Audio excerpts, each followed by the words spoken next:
Bom dia a todos, obrigada por estarem presentes aqui no nosso evento. A gente vai falar aqui um pouco do transformando, né, o setor energético com o papel aqui do SAF e do etanol, né? Então, eu estou aqui com o Rafael Abud, com o Ricardo Mussi, com o Tomás Manzano. E eu queria começar fazendo uma provocação aqui, né? A gente sabe que a gente está num momento em que o mundo está buscando soluções para descarbonizar. A própria indústria de óleo e gás começa a olhar essa necessidade e, sobretudo no segmento de transportes, a fazer essa descarbonização.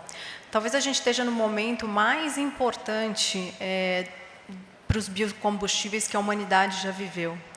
E aí eu queria que vocês começassem a comentar o que vocês enxergam sobre isso, né? E como é que vocês veem essa oportunidade.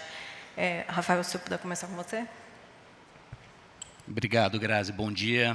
Obrigado, BTG, pelo convite. Cumprimentar aqui meus companheiros de painel. Um prazer estar aqui novamente. Bom, o que a gente tem visto, né? Acho que o mundo oscilou ao longo de um tempo sobre o papel dos biocombustíveis na transição energética, né? Começou tendo um papel bastante relevante, depois começou-se a observar, especialmente alguns lugares do mundo, pensando que o biocombustível teria um papel transitório para um mundo que no futuro fosse ser elétrico, e acho que hoje está se recuando bastante dessa visão nas jurisdições que avançaram muito nessa direção, para entender que os biocombustíveis são, de fato, têm um papel fundamental no processo de transição energética global, não só nos setores óbvios de descarbonização, como mobilidade terrestre, mas também em outros setores de mais difícil descarbonização, como o setor aéreo, marítimo. A gente vai falar um pouco mais disso aqui no painel, né? E o que a gente tem observado é um movimento cada vez maior na direção do reconhecimento do etanol como essa alternativa de custo competitivo, de alta escalabilidade e de relativa fácil aplicação nessas várias soluções de mobilidade e vendo isso aumentar no mundo, né? Então, você vê vários países adotando programas de mistura de etanol, além do Brasil, ou inspirados, né, no próprio Brasil, e Estados Unidos, que são os grandes países produtores de etanol. A Ásia tem aumentado bastante o consumo de etanol, seja misturas para mobilidade terrestre, misturas existentes e aumento de percentuais de mistura. Então, a gente vê uma demanda crescente para o etanol como solução de descarbonização para várias finalidades, né? Então, acho que com isso, e você tem setores, por exemplo, você vê hoje na Ásia, você ainda tem a mistura de maneira muito relevante do MTBE, né, que é um aditivo à gasolina. Estados Unidos usava isso, baniu completamente, substituiu pelo etanol, um mercado de 30 bilhões de litros só na Ásia, que vai poder ser substituído, se não integralmente, parcialmente, com o uso do etanol.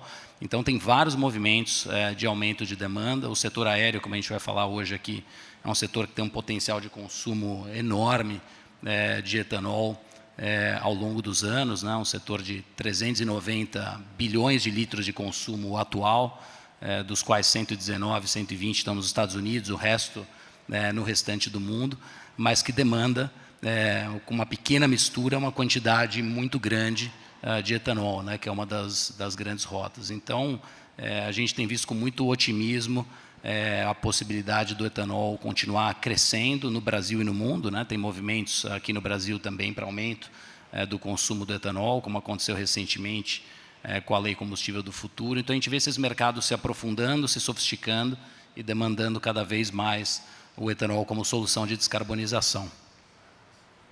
Ricardo, consegue comentar um pouquinho para a gente? A gente tem uma visão muito interessante do assunto. Eu tive a visita do presidente do conselho da Shell, e é um cara que ele respira energia, né? Então, imagina, o cara está, acho que 8 ou 9 anos presidente do conselho da Shell, e ele pensa em barril de petróleo. Ele olha uma garrafa de vinho, ele converte barril de petróleo, porque ele pensa... Ele está visitando a Raízen lá, ele foi lá, a gente é um dos maiores produtores de etanol do mundo.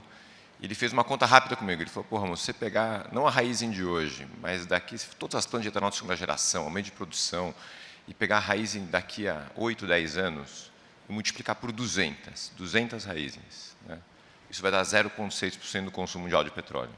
É nada, né? Então, assim, a dificuldade do mundo hoje é que, para escalar a questão do biocombustível, é muito difícil. Você não tem fonte, você não tem como fazer essa combate à mudança climática, é muito complicado.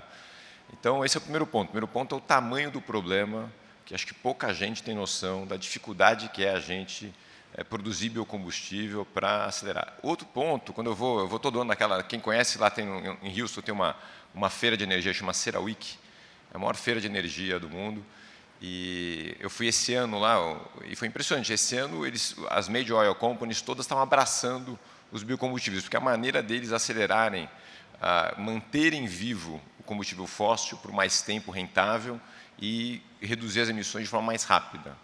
O que eu quero dizer com isso? Hoje não tem problema de demanda. Quando a gente olha a quantidade, acho que o mundo hoje consome 8 trilhões de litros de combustível por ano. A gente aqui no Brasil faz 30 bilhões de litros, isso é nada, né, comparado com o tamanho da produção global. Então, hoje eu não vejo problema de demanda. E a demanda vem aumentando não só em combustível. Eu estava comentando com você antes, a demanda por etanol para a indústria, que é para plástico, para químicos, também vê que todo mundo está querendo descarbonizar. E você precisa de um produto que seja escalável e barato. Então, o Brasil tem isso hoje. Hoje a gente tem um produto que não tem subsídio. Você compete na ponta com o consumidor lá no posto de combustível sem subsídio, com preço. Então, o que eu vejo, a escala é muito maior, eu não vejo problema de demanda. Eu vejo o Brasil, a própria nossa empresa lá, a gente exportava 60%, 70% da produção, só não exporta mais porque tem incentivos fiscais aqui no Brasil em alguns estados. Então, eu vejo que o Brasil vai ter uma demanda absurda, muito mais até no mercado de exportação, vai continuar tendo demanda local, então a gente vai ter problema de demanda.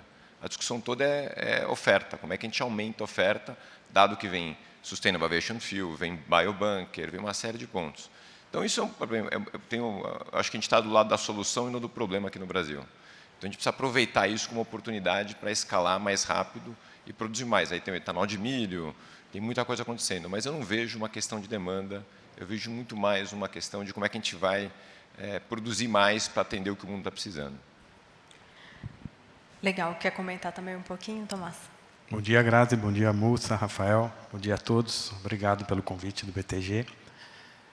Acho que um ponto interessante da discussão da transição energética, sem dúvida nenhuma, né, nós estamos num momento muito especial, com grandes oportunidades e um potencial muito grande à frente, mas é que essa agenda é uma agenda dupla, na minha visão.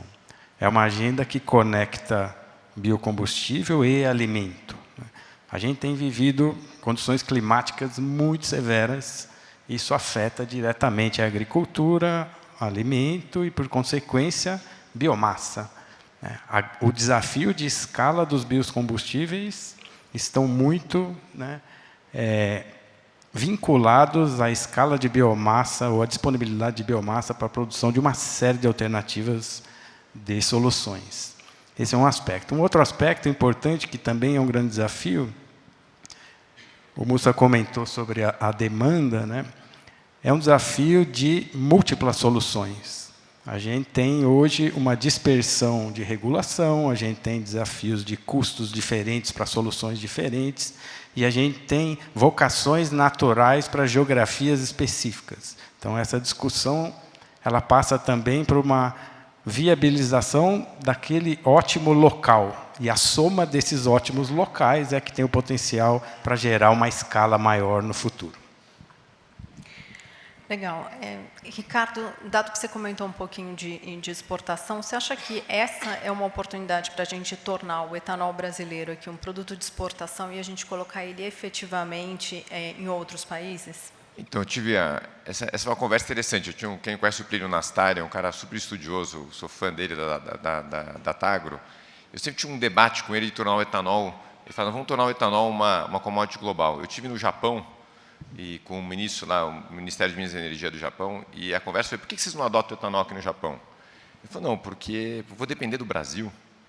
Então, assim, a dificuldade do etanol é que você não tem disponibilidade. Então, é difícil para um país também adotar, porque é mais fácil ele depender do petróleo, que tem, mesmo a OPEP tem 15 países, do que depender de um único país ou 2 países.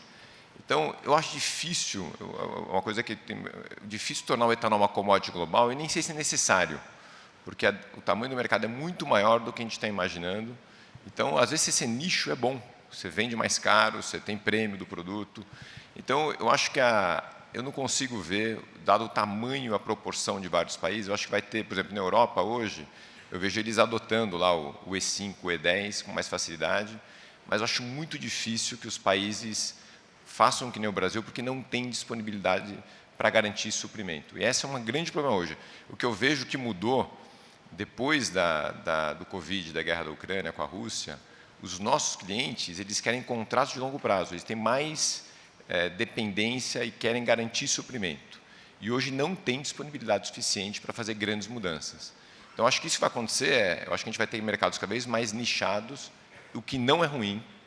Você começa a ter prêmios maiores de produto do que um mercado global de etanol, porque eu também não vejo grandes aumentos de produção no mundo inteiro para atender a demanda que vem por aí. Então, vai ter um mix de blend de energia nuclear, solar, eólica, assim por diante, e o etanol tem um papel importante aí, mas é um componente, e não é ruim você ter um produto que é mais de nicho, porque o nicho te traz prêmios melhores. Então, hoje, quando a gente vende, em média, 27%, quase 30% melhor do que Exalc no mercado de exportação. Então, isso é bom.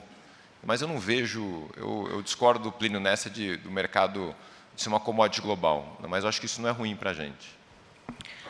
Legal, Rafael, quer comentar um pouco, dado que vocês exportam um pouquinho também?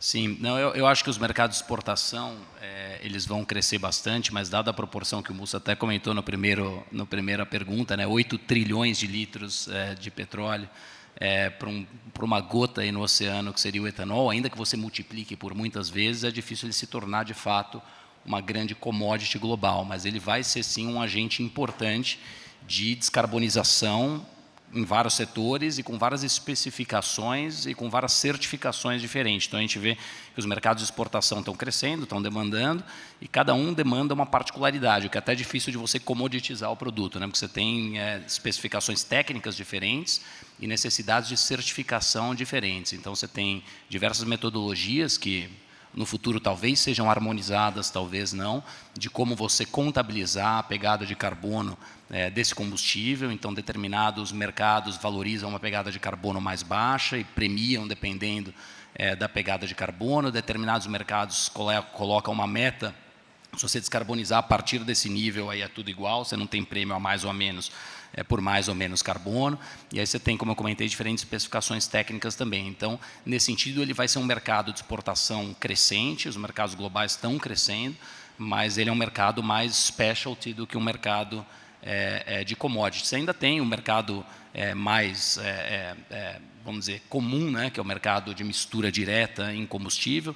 Tem países que adotaram mistura, porque parcialmente tem vocação de produzir, como é o caso da Índia, outros que vão depender parte de produção interna, parte de importação, mas todas as conversas que a gente tem mesmo com potenciais compradores de grandes volumes fora para combustível, a preocupação é justamente essa, né? A cadeia de suprimentos vai conseguir atender, eu vou ficar 100% dependente do Brasil, vocês vão conseguir crescer capacidade produtiva suficiente, além das questões todas de certificação e especificação. Mas, como eu comentei, acho que os mercados de exportação vão crescer bastante.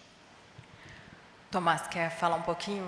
É um aspecto interessante do etanol, né, que tende a ter uma valorização, especialmente nos mercados de importação, é a baixíssima intensidade de carbono, né? Quando a gente olha os combustíveis líquidos hoje em dia, né, gasolina com 85 gramas de CO2 por megajoule, óleo diesel com 80, mesmo considerando o biodiesel, combustível de aviação com 90, o etanol de cana-de-açúcar tem 22, 25, o etanol de milho aqui no Brasil também tem próximo disso, um pouquinho mais, o etanol americano tem um pouco mais por causa da matriz energética, mas é um produto de baixíssima intensidade de carbono.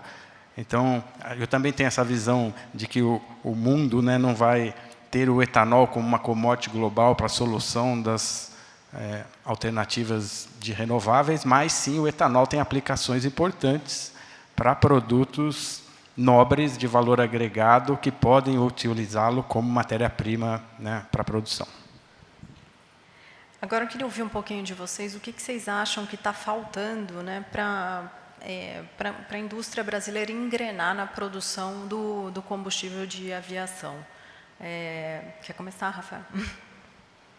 Esse é um mercado relativamente novo, né? Eu acho que um dos grandes desafios é um desafio de como que você equaciona o gap importante que tem de preço, né? Então, hoje, se você comparar o biocombustível de aviação, seja na rota REFA, né, que é a rota que existe, que é a produção a partir de óleos e gorduras, ou na rota mais nova, que está começando a se desenvolver agora, que é a partir do etanol, você tem ainda um gap de preço muito relevante entre o fóssil e o renovável que é produzido a partir daí.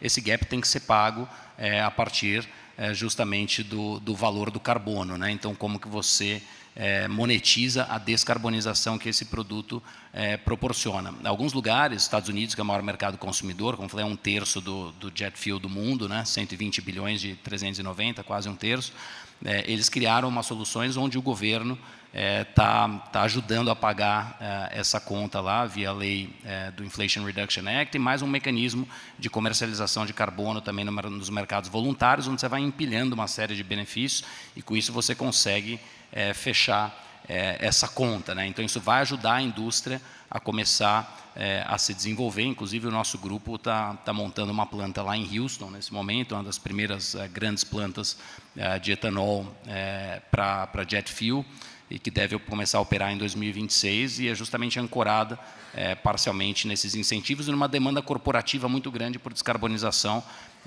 Então, isso está acontecendo lá. A Europa adotou um caminho mais de mandatos obrigatórios, sem necessariamente incentivos específicos, e lá você tem sim o sistema de comercialização, né, de trading de emissões, que vai ajudar a pagar um pedaço dessa conta, mas são mandatos, as companhias aéreas têm que cumprir esses mandatos, eventualmente isso vai fluir um pouco para o preço da passagem. Outros países estão adotando estratégias diferentes, e o Brasil acabou de aprovar aí na Lei Combustível do Futuro um mandato de descarbonização do setor aéreo, uma escadinha, né? O mercado brasileiro é um mercado relativamente pequeno, são menos de 7 bilhões de litros, você começa com 1% de descarbonização, então ainda é um processo que vai ao longo de 10 anos aumentar, né? Então, acho que esse desafio de como você fazer esse gap de preço, quem paga essa conta, que mecanismo de monetização de carbono você consegue para fazer isso é importante. Acho que precisa avançar bastante também no lado de regulamentação. Eu acho que um dos mecanismos que pode ajudar o Brasil a ter plantas de SAF mais cedo e, na verdade, poder participar com um volume mais relevante seria um mecanismo de book and claim, né? O mecanismo de book and claim, basicamente, você separa o produto físico do benefício ambiental. Então, vamos dizer, uma companhia aérea no Japão pode comprar um SAF produzido no Brasil, não precisa consumir esse SAF no Brasil, esse SAF pode ficar aqui no aeroporto de Guarulhos, etc. Todas as companhias aéreas vão participar desse pool, mas ela faz o claim do benefício para ela, como ela que pagou, no final a atmosfera é uma só, você está descarbonizando o planeta como um todo. Então, esses mecanismos podem ajudar, porque faz muito sentido você produzir o SAF no Brasil perto da matéria-prima, né? O Brasil tem uma produção grande de etanol, uma produção que está escalando, tanto na cana quanto principalmente no milho, mais recentemente. E como você precisa de 1,6, 1,7 litros de etanol para fazer 1 litro de SAF, faz muito mais sentido você estar com essa planta integrada à produção aqui no Brasil. Mas para que essa planta se justifique do ponto de vista de volume, você precisa de mecanismos tipo esse. E esse mecanismo de book and claim está sendo discutido hoje no CORSIA, né, que é a entidade multilateral que regulamenta a descarbonização do setor aéreo global, mas ele pode ser também discutido de maneira bilateral, país a país. Então, o Brasil poderia ter um acordo desse tipo diretamente com o Japão, o Brasil poderia ter um acordo desse tipo com algum outro país, onde você já começa a permitir que isso se viabilize mais. Então, tem uma série de coisas ainda para acontecer, mas faz bastante sentido produzir no Brasil. Ricardo, você acha que, assim, criadas as condições, talvez aqui, né, condições tributárias, né, necessárias do ponto de vista logístico e de infraestrutura, você acha que a gente está preparado, assim, já falando um pouquinho do painel anterior que a gente teve com o Lucas, né? E se você acha que tem alguma região que vai ser mais promissora para esses investimentos? Eu acho que tem duas coisas. O que eu aprendi é que o combustível de aviação responde por 3% das emissões globais. Então, ele é um produto que ele é não é tão relevante, mas ele é relativamente importante. E a aviação não vai eletrificar, todo mundo sabe disso, não vai eletrificar. Então, o que os governos, eu vou chegar na sua resposta, mas o que os governos estão vendo é que esse setor é um setor onde o usuário da aviação, geralmente é um usuário de maior poder aquisitivo, seja ele corporativo ou pessoa física. A aviação não vai eletrificar no curto prazo, então o avião tem uma vida útil de 30 anos, então mesmo que comece hoje demora muito tempo, então não vai ter jeito. Então aqui é um dos setores que os governos do mundo falam, aqui vai ter mandato. Então o consumidor vai pagar a conta. Então o que acontece, a visão de todo mundo é que o SAF vem, independente de custo, se for mais caro ou mais barato, mas virá como mandato, vai ser colocado no preço, o consumidor vai pagar a conta. Então, dito isso, o SAF é onde você vê nos países os mandatos mais efetivos e de curto prazo. Já tem na Europa 2026, 2027, então essas coisas vão acontecer. Então, e quando é mandato, o preço é secundário, porque aí o preço vai ser o que for, porque vai ter que fazer a mistura de 5% e assim por diante. Então, o SAF que ele virá. E o Brasil tem uma super condição, como o Rafa falou aqui, porque a cada 1,7 litros de etanol você faz 1 litro de SAF. Então, é uma idiotice você exportar etanol no Brasil para fazer SAF na Europa. Faz o etanol no Brasil. E é onde é o melhor lugar do Brasil? É onde tem um hub de etanol. Eu acho Paulínia um super lugar. Porque Paulínia, você tem todo o etanol duto lá da Logo, já chegando em Paulínia. Você tem conexão até com Santos. Eu acho que o SAF no Brasil vai ser para exportação. Eu não acho que, assim, para o Brasil ainda, acho que o mercado desenvolvido, que é a Europa, principalmente, Estados Unidos e Ásia, vão ter demanda suficiente de SAF para o Brasil exportar. Então, eu acho que a indústria brasileira de SAF vai ser instalada em polos onde tem etanol, para reduzir a logística, e vai atrair investimento. Tecnologia já tem hoje, a questão é só custo. Mas eu acredito que os mandatos vão cobrir o custo e vão ter que acabar acontecendo. Então, o que o Brasil tem que fazer é se posicionar. O que está acontecendo hoje é que você tem uma distorção. Você tem, vou dar um exemplo, o nosso etanol lá, ele sai do Brasil, vai lá de Piracicaba, vai para Santos, põe no navio, vai lá para a Flórida, põe num outro, vai para a Geórgia, lá, transforma em SAF e vai para a Europa. Quer dizer, é uma idiotice do ponto de vista de logística, você fazer toda essa rota. Então, como o Rafa falou, faz o book and claim, então acho que aqui vai acontecer. Acho que esse vai acontecer mais rápido do que outros produtos. Acho que o bunker também de navegação é outro produto. A gente tem que estar bem posicionado. E o duro de tomar decisão nessa hora é que você depender de mandato, eu vejo lá na COSAN também, é difícil fazer um investimento que depende de mandato. Mas ele virá, uma hora, aí você vai ter que sentar na mesa e o consumidor vai pagar a conta. Mas acho que é uma super oportunidade. A demanda é muito grande do que vem de SAF por aí. E eu estou vendo todo mundo se mexer, acho que vai acontecer e vai acontecer nos polos onde você tem muito etanol aqui no Brasil. Legal. A gente já falou um pouquinho aqui, mas, Tomás, queria falar um pouco especificamente aqui do projeto de lei do combustível de futuro, que foi recentemente sancionado pelo presidente da República, né?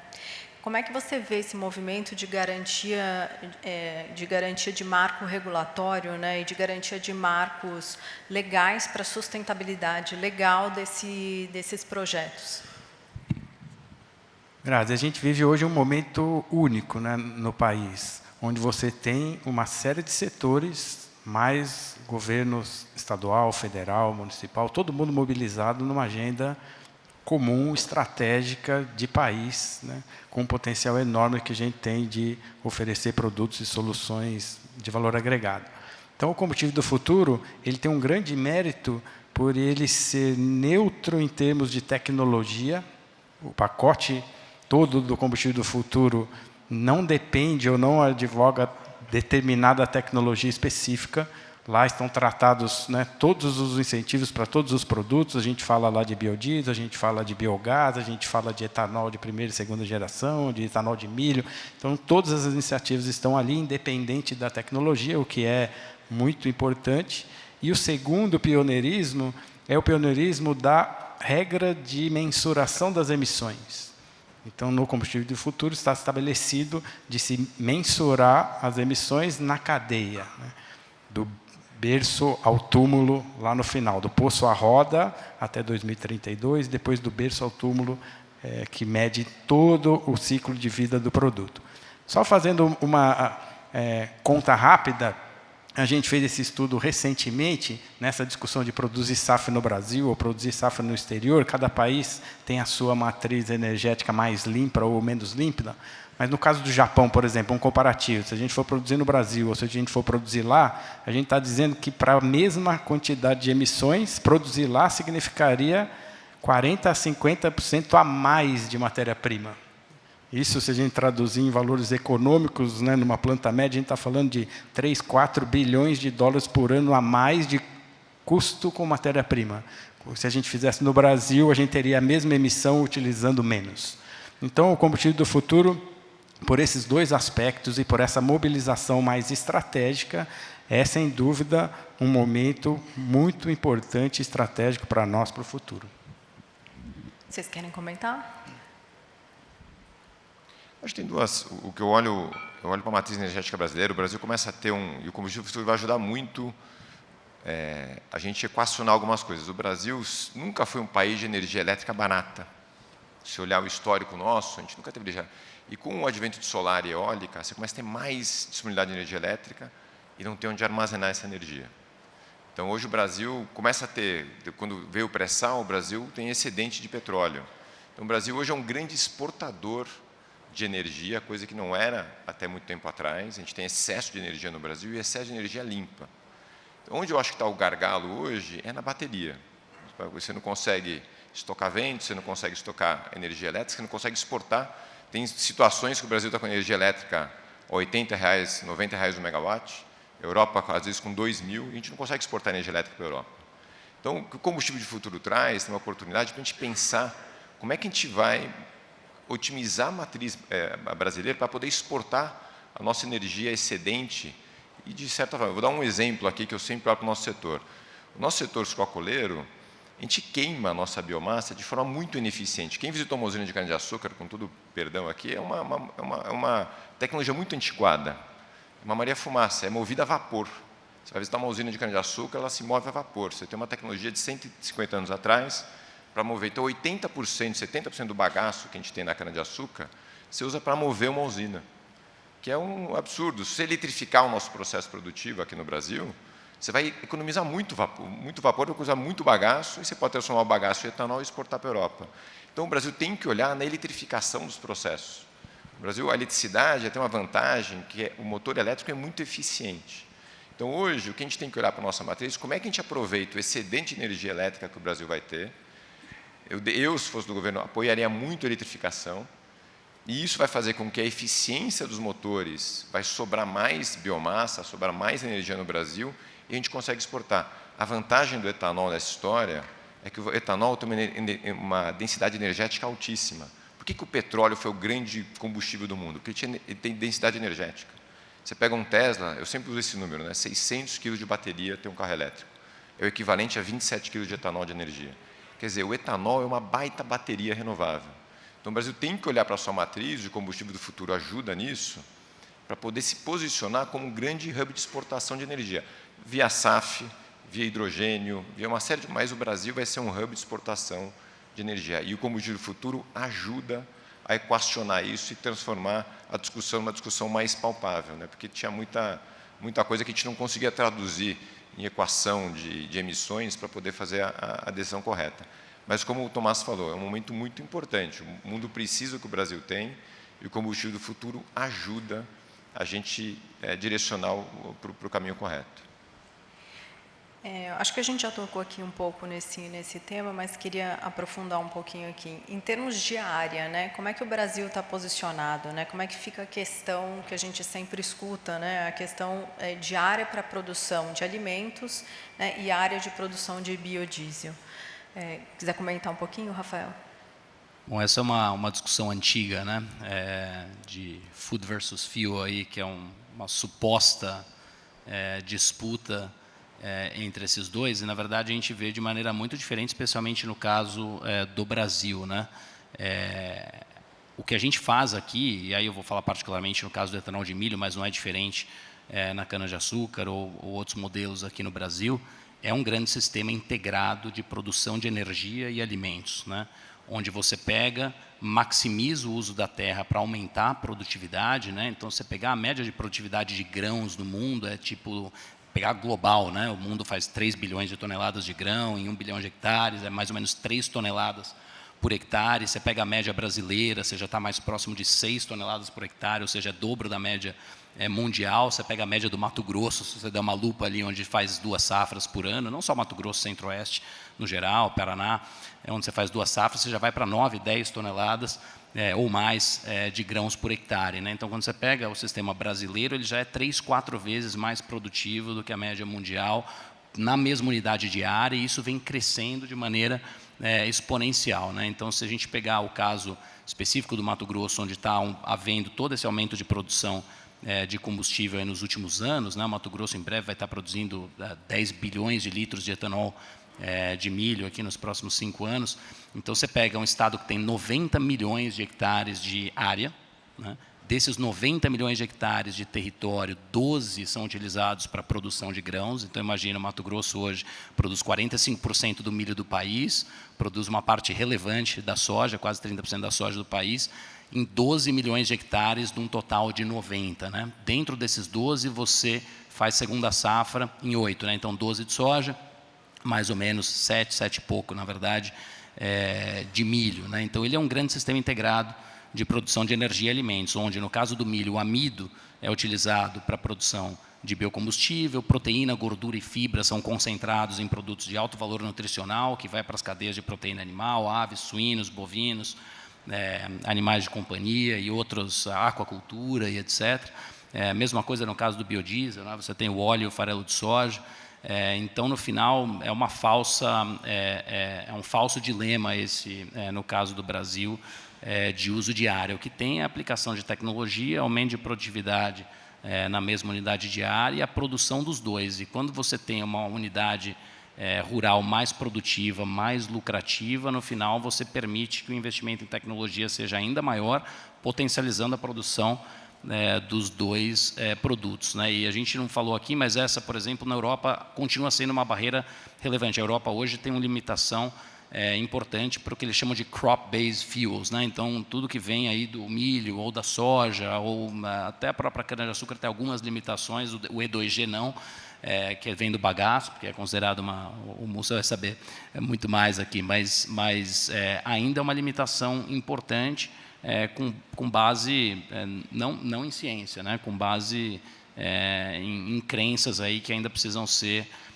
superadas, né? Então, acho que esse é um desafio até para a gente poder exportar SAF de maneira mais relevante, por exemplo, para a Europa, porque o SAF vai vir, em termos de volume mesmo, vai vir do milho, vai vir da cana, vai vir da soja, né? Muito difícil você escalonar qualquer outra alternativa. Bom, a gente já está aqui quase chegando no final, então eu queria fazer uma última rodada aqui com vocês. E eu queria saber o que a gente precisa, né? O que esse mercado aqui, para esse mercado deslanchar, né, no Brasil, quais são as outras políticas e incentivos que, na avaliação de vocês, o governo precisa estabelecer para conseguir trazer mais investimentos para esse setor?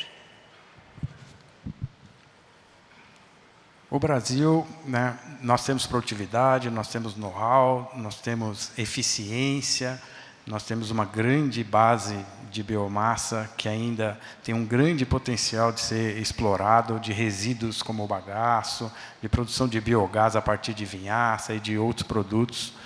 Então, do ponto de vista da produção, sempre que o mundo demandou, o Brasil entregou. Há 20 anos atrás, a gente produzia 30 milhões de toneladas de milho, hoje a gente produz 120. A gente produzia 50 milhões de toneladas de soja, hoje a gente produz 150. A gente produzia 300 milhões de toneladas de cana, a gente produz mais de 650. Então, do ponto de vista da produção, eu não vejo, né, nenhum problema. O empresário é empreendedor, né, conhece o campo, tem a tecnologia e vai entregar à medida que o mundo demandar. Do ponto de vista regulatório, aí sim existe um enorme desafio, né? Cada país desenvolve, né, a sua teia regulatória, algumas vezes com proteções locais das suas economias e dos seus interesses. Então, aqui, o nosso papel é contribuir com a discussão, né, tentar influenciar essa regulação para que ela seja efetiva, por exemplo, nas réguas que se medem as emissões e por aí vai, o que eu acho que hoje a gente tem contribuído mais do que a gente contribuía no passado. O Brasil hoje tem uma voz mais ativa, a gente tem essa grande coalizão de iniciativa privada com poder público abrindo e tendo essas discussões. Obviamente, existe ainda um caminho longo para se trilhar, muita coisa para se fazer, mas eu acho que aqui passa por um ponto de o Brasil se posicionar de forma mais intensa nessas discussões, de maneira a tornar essa colcha de retalhos, vamos dizer assim, um pouco menos complexa.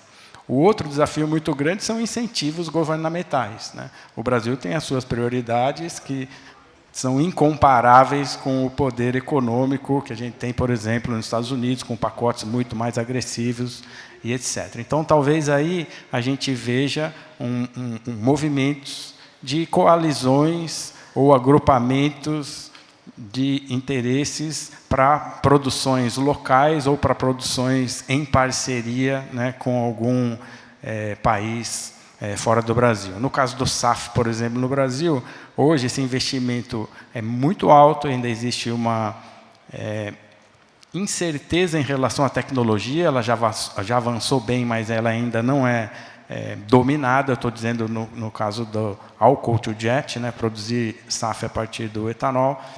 Então, quando você soma essa cesta de riscos regulatórios, riscos tecnológicos, montante do investimento, um mercado que tem tudo para acontecer, mas que precisa ser criado e incentivado, então talvez aí a gente veja alguns movimentos de coalizões ou agrupamentos para tentar diminuir um pouco desses riscos, influenciar um pouco mais essa pauta regulatória e a demanda ser criada, a oferta ser criada e poder atender essa demanda, reduzindo o custo ao longo do tempo.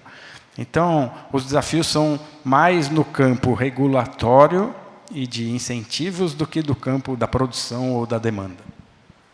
Ricardo. Acho que a gente está numa, não sei se vocês concordam, mas uma chance realmente interessante para o Brasil. Eu não me lembro na história da humanidade a gente tem uma situação tão dramática com mudança climática como acho que nem no Covid. Você pensar no Covid, os países adotavam saídas, você pegava lá, Nova Zelândia se fecha, a China se fecha, eu faço minha vacina e resolvo meu problema.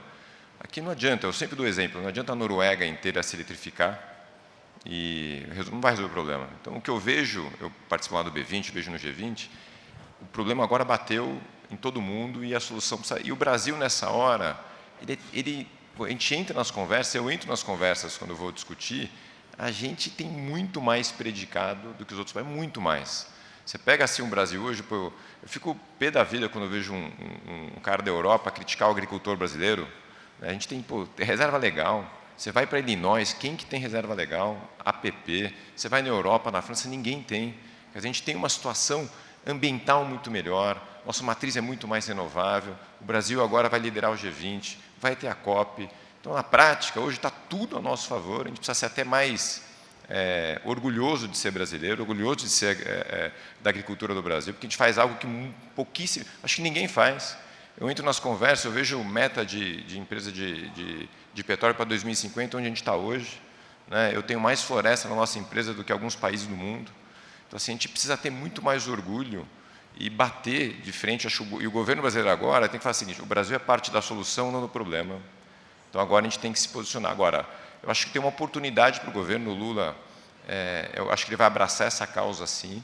Então, acho que vem um bom ciclo para a agricultura brasileira, para se posicionar. Então, eu estou bem otimista. Eu não acho que falta muita coisa, não. Eu acho que a gente tem muita coisa a nosso favor e eu sou bem otimista com o que vai acontecer nos próximos anos. Rafael.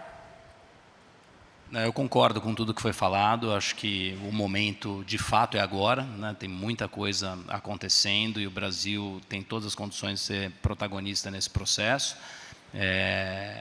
Do ponto de vista de descarbonização via biocombustíveis ou via vários outros formatos aí, na medida que o mundo de alguma maneira, cria esses mercados todos de descarbonização, né? E o desafio é realmente o governo brasileiro fazer as alianças adequadas do ponto de vista internacional, saber posicionar coisas como o que o Mussa descreveu aqui sobre a nossa agricultura da maneira adequada lá fora, reconhecer também os problemas que a gente tem, que são, né, existem, e como que isso está sendo combatido, mas que não representam nem de longe a maioria da atividade empresarial no meio do agronegócio brasileiro. Então, a gente tem muito mais coisa boa para mostrar do que coisa ruim para debater. Então, o Brasil tem um potencial enorme e o governo tem a oportunidade de fazer isso acontecer e o apoio todo aí da iniciativa privada, do ponto de vista de explicar tecnicamente como isso acontece, né, explicar como que a gente organiza as nossas cadeias produtivas para atender todos os anseios de certificação, sustentabilidade que estão sendo colocados e que o Brasil